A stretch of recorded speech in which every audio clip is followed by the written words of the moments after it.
तौबा की एक सच्ची आह और अल्लाह की रहमत। हज़रत उमर फ़ारूक रज़ी अल्लाहु अन्हु के ज़माने का एक बूढ़ा आदमी मुसलमान हुआ और ताबीन में से हुआ। उसने अपनी ज़िंदगी गाना गाने में गुजार दी थी। उसकी आवाज़ बड़ी अच्छी थी। जब वह गाना गाता था तो लोग उसके दीवाने थे। उसके चारों तरफ सैकड़ों लोगों का मजमा होता था। उसकी आमदनी बेशुमार थी। उसकी औलाद नहीं थी और बीवी भी मर गई थी। जब वह बूढ़ा हो गया तो दांत गिर गए, जिसकी वजह से वह गा ही नहीं सकता था। उसकी आमदनी का जरिया खत्म हो गया। वह मांगने के लिए वाकिफ लोगों के पास जाता रहा। वह कुछ अरसा तो उसे देते रहे, लेकिन कुछ अरसे के बाद उन्होंने भी मना कर दिया।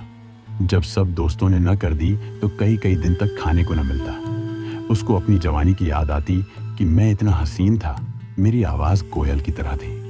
जब मैं गाता था तो हज़ारों लोग मेरी आवाज़ पर मरते थे और मेरी झलक देखने को तरसते थे, लेकिन आज मैं धक्के खाता फिरता हूँ और कोई बंदा मुझे एक वक्त का खाना देने को तैयार नहीं है। इस बुढ़ापे और कमज़ोरी और भूख की हालत में उसका दिल बड़ा ही खट्टा हुआ। उसने सोचा कि काश यह रातें मैं अल्लाह के लिए जागा करता तो अल्लाह ताला मुझे कभी अपने दरबार से न धुतकारते, लेकिन मैंने तो अपनी जवानी बर्बाद कर दी। न हुस्न व जमाल रहा, न माल रहा और न ही कुछ और मेरे पल्ले रहा। अब मैं अपने रब को कैसे मनाऊं? वह इसी सोच में गुम होकर जन्नतुल बकी में चले गए और कब्रों के बीच की जगह में बैठकर अपनी जवानी को याद करके रोने लग गए। उन्होंने रोते रोते दुआ मांगी, रब्बे करीम, मैंने अपनी जवानी बर्बाद कर दी। अब मेरे पास कुछ भी नहीं कि मैं आपके हुजूर पेश कर सकूं। मेरे मुंह में दांत नहीं, पेट में आंत नहीं। अब मैं बूढ़ा हूँ, लाठी के सहारे चलकर आया हूँ। न आंखों में रोशनी है, न कानों में सुनवाई। ऐ मालिक, अब मैं शर्मिंदा हूँ, मगर यहाँ आकर बैठता हूँ ताकि मैं अपनी कब्र के करीब हो जाऊँ। ये वाक़या मौलाना रोम रहमतुल्लाहि ताला अलैहि ने लिखा है। वह फरमाते हैं कि जब वह आदमी अपने गुनाहों पर नादिम व शर्मिंदा होकर रोया तो उसकी आंख लग गई। थोड़ी देर बाद वह उठा तो देखा कि सामने से एक आदमी चला आ रहा है। जब उसने देखा कि वह अमीरुल मोमिनीन हज़रत उमर रज़ी अल्लाहु अन्हु थे और उन्होंने अपने सर पर कुछ उठाया हुआ था, वह डर गया कि अब अमीरुल मोमिनीन आ गए हैं। वह तो मुझ जैसे का दुर्रे से इंतज़ाम करते हैं, ऐसा न हो कि मुझे भी चंद दुर्रे लग जाएं। हज़रत उमर रज़ी अल्लाहु अन्हु ने उसे देख लिया और कुछ आगे चले गए। थोड़ी देर बाद लौटकर दोबारा उसकी तरफ आए। जब उसने उन्हें दोबारा अपनी तरफ आते हुए देखा तो और ज़्यादा डर गया कि यह फिर मेरी तरफ आ रहे हैं, पता नहीं मेरा क्या बनेगा। जब हज़रत उमर रज़ी अल्लाहु अन्हु उसके पास आए तो उन्होंने वह गठरी अपने सर से उतारकर उसके सामने रखी और फरमाने लगे, भाई खाना खाओ। वह बूढ़ा हैरान हुआ कि अमीरुल मोमिनीन मुझे खाना पेश कर रहे हैं। उसने पूछा, ए अमीरुल मोमिनीन, आप मेरे लिए खाना कैसे लाए?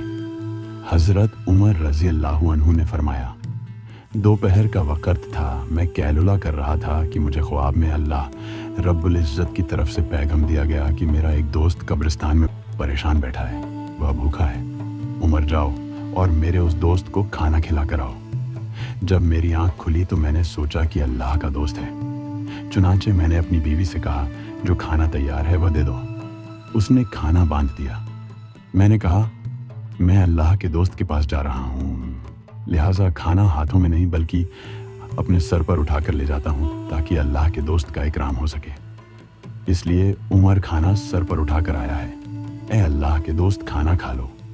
जब उसने यह सुना तो कहने लगा, अच्छा, मैंने अभी थोड़ी देर पहले अपने रब के सामने तौबा की थी।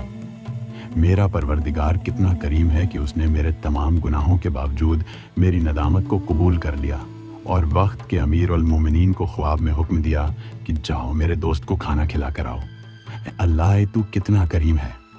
इस बात को सुनकर वह बूढ़ा इतना रोया कि वहीं रोते रोते हज़रत उमर रज़ी अल्लाहु अन्हु के सामने उसने अपनी जान अल्लाह के हवाले कर दी। अल्लाहु अकबर। अल्लाह रब्बुल इज़्ज़त बड़े कद्रदान है। जिस तरह अल्लाह रब्बुल इज़्ज़त कद्रदान है, अल्लाह ताला हमें भी यह सिफ़त अता फरमा दे। अल्लाह रब्बुल इज़्ज़त हमें कहने सुनने से ज़्यादा अमल की तौफीक दे, हमें एक और नेक बनाए, सिरते मुस्तकीम पर चलाए, ہم تمام کو نبی کریم صلی اللہ علیہ وسلم سے سچی محبت اور اطاعت کی توفیق عطا فرمائے۔ خاتمہ ہمارا ایمان پر ہو، جب تک ہمیں زندہ رکھے اسلام اور ایمان پر زندہ رکھے، آمین۔ اس بیان کو اپنے دوستوں اور جاننے والوں کو شیئر کریں تاکہ دوسروں کو بھی آپ کی ذات و مال سے فائدہ ہو اور یہ آپ کے لیے صدقہ جاریہ بھی ہو جائے۔ کیا پتہ اللہ تعالیٰ کو ہماری یہ ادا پسند آ جائے اور جنت میں جانے والوں میں شمار کر دے۔ اللہ تعالیٰ ہمیں علم سیکھنے اور اسے دوسروں تک پہنچانے کی توفیق عطا فرمائے، آمین۔ خدا حافظ۔